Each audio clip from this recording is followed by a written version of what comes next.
Mama's gonna bring the gravy. Ooh, girl. Greens, beans, potatoes, tomatoes. Hello, you beautiful YouTube world. It's your girl Mayflowers, and today I'm gonna make some Thanksgiving recipes for you guys. One of my favorites since I was a kid, my grandmother made it every single year, is stuffed mushrooms. This stuff is the best. I had to pair it with garlic mashed potatoes and of course gravy, because no matter what Thanksgiving feast you go to, if you have gravy, everything's gonna be okay. Mama's gonna bring the gravy. Bring the gravy. You can pour gravy on like string beans and you're gonna be satisfied. Let's be real. All three of today's recipes are from the Going Vegan ebook, but I will leave the full recipes down in the description box below, so don't forget to check them out and make them for your Thanksgiving feast or just for any occasion really, because they're really delicious. Ooh, girl. Without further ado, here is my mini Thanksgiving feast.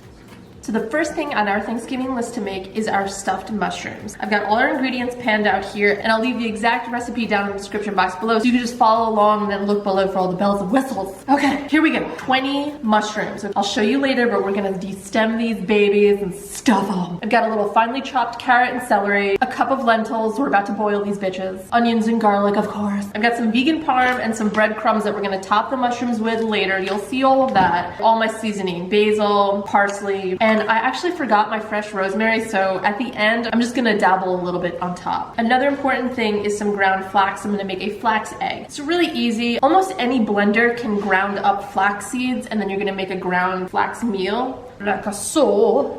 We just combine 3 tablespoons of water to 1 tablespoon ground flax. We let it sit for 15 minutes and it makes our flax egg to substitute an egg. So I'm just gonna do that real quick. 1 baby, 2 babies, and 3 babies.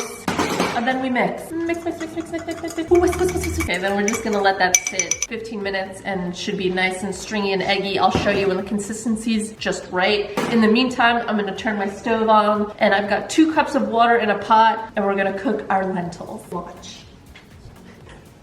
My water's just about boiling, so I'm gonna dump my rinsed lentils into the boiling water. You wanna make sure you rinse your lentils, okay? You're gonna bring your lentils to a boil and then let it simmer for 20 minutes covered, okay? All right, the next thing we're gonna do, my little chickapeas, is preheat the oven to 350 Fahrenheit.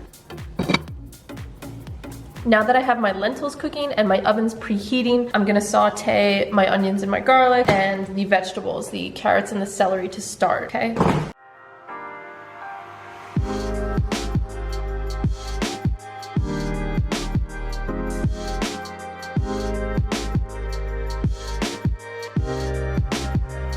So I just turned my carrots and onions down to low, just let it simmer for a while. Next thing I'm gonna do is de-stem and gut our mushrooms. I'm gonna add the extra little mushroom guts into this bowl, and we're gonna end up cooking it with our carrots and celery. So the first thing you wanna do is just break off the stem gently, and you're gonna discard it. We don't need it for anything. But the inside, be very careful. I find that using like a really small melon scooper is perfect for this. And then you just get in there.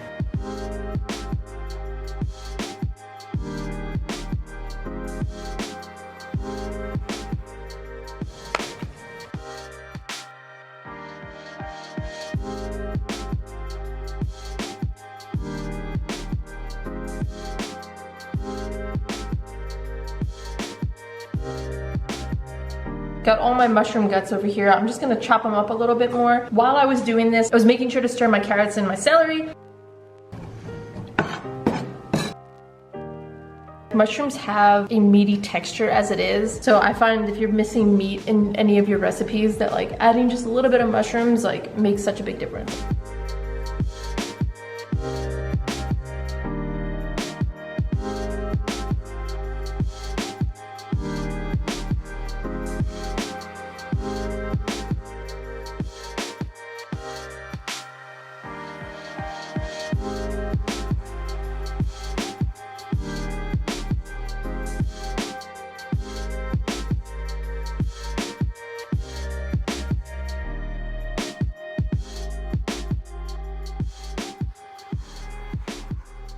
So our mix is coming out pretty good. It seriously smells like stuffing up in here. It smells so good. You just want to make sure you taste it. Make sure you add enough salt, or if you want a little bit more garlic powder. I added a little bit of the vegan parm in the mix. I'm also going to top it with it. I don't have that in the final recipe in going vegan, but if you want to add a little bit of something special, give it a kick. Tastes really good with it. Okay, I'm going to let this sit and cool for just a minute before I put these in the mushrooms. I'm going to mash up some breadcrumbs to top.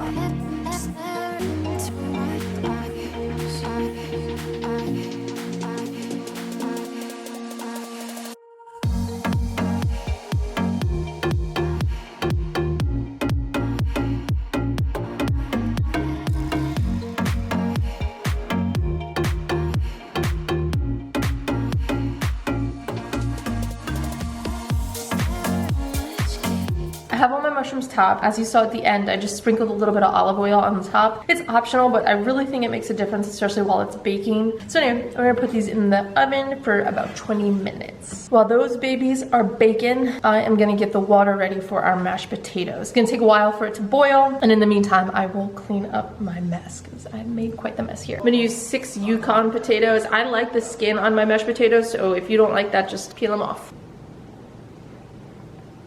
Now we're gonna make our mushroom gravy. Mushroom gravy. In my original recipe for going vegan, I do use bouillon cubes, but if you want to bypass an extra step, you can get some vegetable broth, although you have to be very careful at what kind of vegetable broth you get. If you get a bad kind, it's going to ruin your gravy. It's going to taste just like the vegetable broth. I find this is a really good brand. It's super yummy. It's vegetarian, no chicken broth. It doesn't make whatever dish you're creating like just taste like the distinctive vegetable broth, which is gross. I've got 2 cups of chopped mushrooms, a small chopped onion, and like 4 or 5 cloves garlic. You can add a little bit of extra garlic. It ain't ever hurt anyone, and it's delicious. Need a little bit of soy sauce. If you're totally against using soy sauce, you could substitute for some coconut aminos. And then to create my roux, I've got 1/4 cup all-purpose flour. Again, all of these ingredients and directions are going to be listed in the description box below. My mushrooms started to cook down a little bit, so we're going to start making our roux. So which means I'm going to add a little bit of vegetable broth while adding a little bit of flour, like evenly and slowly to avoid clumping.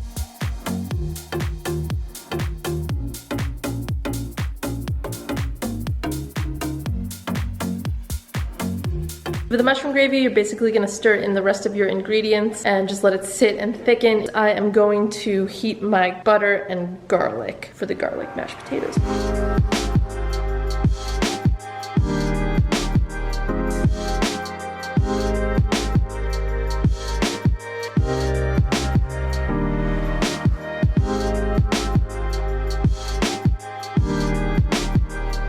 Oh my god, y'all. Basically all my food is ready to be plated. I just tried it. You want to make sure you try it, taste it, test it out before you plate it. Unbelievable. It's so good right now. I hope you guys make this at home and try it for yourself, and then let me know what you think, even if you don't do it for Thanksgiving. For Thanksgiving, you gotta go all out.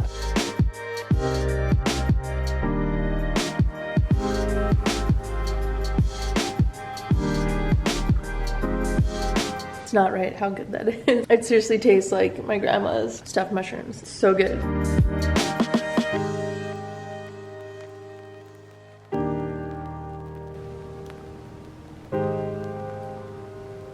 You guys have to make this. Make this food for everyone. For yourself and for everyone you know.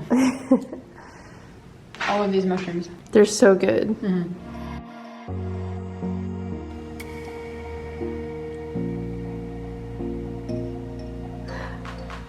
Okay, bye. That is dumb. It is so good. I hope you all enjoyed this recipe video. I hope you have a wonderful Thanksgiving. Remember, you can have a fabulous, fulfilling, and satisfying Thanksgiving meal without there being any kind of meat. It's all just a change in your perception. I hope these recipes spark some ideas within yourself. Just create some amazing feast with all the veggies of the world. I love you dearly, and I will talk to you guys next time.